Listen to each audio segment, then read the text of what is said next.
Hi നമസ്കാരം. കത്തനാറിനെ കുറിച്ച് പറയാനാണ്. കത്തനാറിൻ്റെ ടീസർ പുറത്തു വന്നു കഴിഞ്ഞു. വിവിധ ഭാഷകളിലുള്ള ടീസറല്ല, ട്രെയിലർ പുറത്തു വന്നു കഴിഞ്ഞു. ആ ട്രെയിലറിന് ഗംഭീര വരവേൽപ്പാണ് ഇപ്പോൾ ലഭിച്ചുകൊണ്ടിരിക്കുന്നത്. ആ ട്രെയിലർ ഒന്ന് കാണേണ്ടത് തന്നെയാണ് കേട്ടോ. അത് റിയാക്ഷനായിട്ട് ഇടാമെന്ന് കരുതി, പക്ഷേ എനിക്ക് സമയം കിട്ടുമെന്ന് തോന്നില്ല. പക്ഷേ അത് പറയാതിരിക്കാൻ തരമില്ല. അൾട്ടിമേറ്റ് സാധനം, അൾട്ടിമേറ്റ് ഒന്നും പറയാല്ലേ. മലയാളത്തിൽ ഇത്ര മനോഹരമായിട്ടുള്ള വിഷ്വൽ ബ്യൂട്ടിയുള്ള രസകരമായിട്ടുള്ള ഒരു ട്രെയിലർ ഈ അടുത്ത കാലത്തൊന്നും വന്നിട്ടില്ല. ഈ അടുത്ത കാലത്ത് നിന്നല്ല, ഒരുപക്ഷെ മലയാള സിനിമയുടെ ചരിത്രത്തിൽ തന്നെ ഹോളിവുഡ് ടച്ചുള്ള ഒരു ട്രെയിലർ. ഞാനിതിനു മുമ്പ് ഇത്തരത്തിലുള്ള വിഷ്വൽസ് കണ്ടിട്ടുള്ളത് ഒരു പക്ഷേ നമ്മുടെ ഓസ്കാർ നേടിയിട്ടുള്ള ഒരുപാട് സിനിമകളുണ്ട്.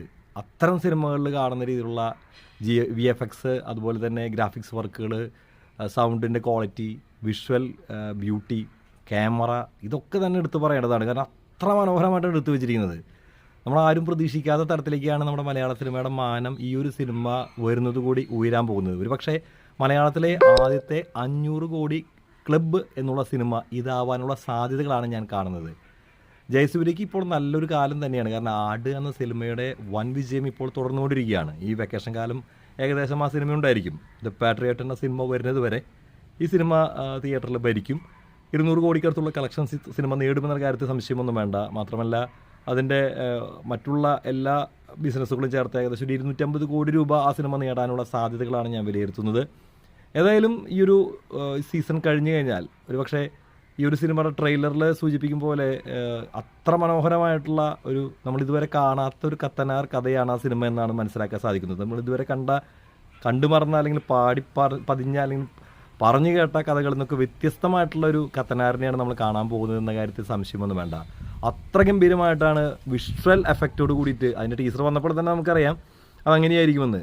ഒരുപാട് താരങ്ങളാണ് ഇതിലെക്കുന്നത്. അതിൽ വിനീതിൻ്റെ സ്വരത്തോടു കൂടിയാണ് ആരംഭിക്കുന്നത്. വിനീതുണ്ട്, അതുപോലെ തന്നെ പ്രഭുദേവയുണ്ട്, അനുഷ്ക ഷെട്ടിയുണ്ട്, മാത്രമല്ല ഒട്ടനവധി താരങ്ങൾ, സാൻഡി മാസ്റ്ററൊക്കെ ഉണ്ട്.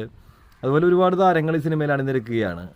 ഈ ഒരു അണിനിരക്കൽ തന്നെയാണ് ആ സിനിമയുടെ ഏറ്റവും പ്രധാനപ്പെട്ട കാരണം. അതൊരു പാൻ ഇന്ത്യൻ സിനിമയായി മാറാനുള്ള സാധ്യതകളുണ്ട്. മാത്രമല്ല ഒളിപ്പിച്ചു വെച്ച ഒരുപാട് താരങ്ങളുണ്ട്. അത് ഗസ്റ്റ് അപ്പിയറൻസ് ആയിട്ട് സ്പെഷ്യൽ ക്യാമിയോ അപ്പിയറൻസ് ഒക്കെ ആയിട്ട് നമുക്ക് സിനിമയിൽ കാണാൻ സാധിക്കുമെന്നാണ് പ്രതീക്ഷിക്കുന്നത്.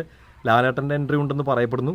എന്തായാലും സിനിമ വരുന്നവരെ നമുക്ക് കാത്തിരുന്നേ പറ്റും. അത്ര മനോഹരമായിട്ടൊരു സിനിമയാണെന്നുള്ള കാര്യം നിസ്സംശയം നമുക്ക് എഴുതി തരാം. അതെവിടെ വേണമെങ്കിലും എഴുതി തരാം. അത്ര മനോഹരമായിട്ടുള്ള വിഷ്വൽസാണ് ആ സിനിമയുടെ.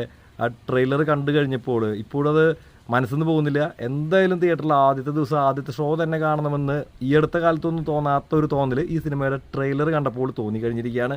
ടീസർ കണ്ടപ്പോൾ അങ്ങനെ ഉണ്ടായിരുന്നു. ഇപ്പോൾ ട്രെയിലർ കണ്ടപ്പോൾ കൂടുതൽ നമ്മുടെ ഈ ഒരു സിനിമയ്ക്ക് വേണ്ടി കാത്തിരിക്കാൻ തോന്നുകയാണ്. റോജിൻ തോമസിനും അതുപോലെ തന്നെ മറ്റ് അണിയറ പ്രവർത്തകർക്കും അഭിനന്ദനങ്ങൾ.